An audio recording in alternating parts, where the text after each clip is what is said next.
মানে ছাত্ররা তাদের কিছু দাবি দেওয়া আরও ছিল, সেই বিষয়ে তারা রাস্তায় বসে পড়ার কারণে ছাত্রদের এই ইমোশনকে গুরুত্ব দিয়ে স্যাররা বলেছে ঠিক আছে তাহলে ছাত্রদের সাথে ক্লাস করে এভাবে দাওয়াত যাওয়াচ্ছে, তারা ব্যাক করে গিয়ে বসেছে। হ্যাঁ, তো বসেছেন, বসার পরবর্তীতে আমরা স্যারদের সাথে নেগোসিয়েশন করেছি ছাত্রদের সাথে। ছাত্রদের একটা প্রতিনিধি ছিল, কয়েকজন প্রতিনিধি 5-6 জন প্রতিনিধি কালকে যাবেন মন্ত্রণালয়ে, একটা মিটিং হবে, তাদের আরও যে সমস্ত দাবি দেওয়া রয়েছে সেগুলো আমি আমার ঊর্ধ্বতন কর্তৃপক্ষকে জানিয়েছি।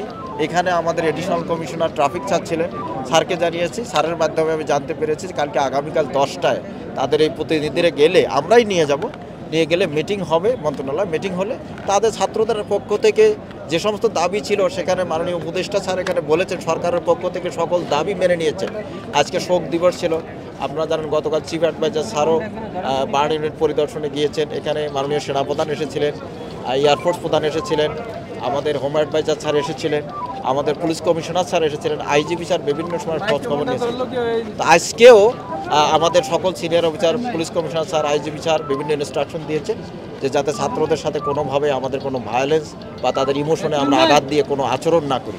আমরা এই ধৈর্যটা ধরেছি, ধৈর্যটা ধরতে গিয়ে একটু সময় নিয়েছি জাস্ট, এটা কোনো অবরোধের বিষয় না বা কোনো আটকে থাকার বিষয় না। তো আমরা এই ধৈর্যটা ধরে এখন ছাত্রদের সাথে কথা বলে ছাত্রদের সাথে বিষয়টা মীমাংসা করেই স্যাররা চলে স্যাররা নিরাপদে কত ঘন্টা ঠিক না, এই তো ধরেন কাজগুলো শেষ হতে আমাদের যেটুকু সময় লেগেছে এই ধরেন 2-3-4 ঘন্টা সময় লাগছে এখানে।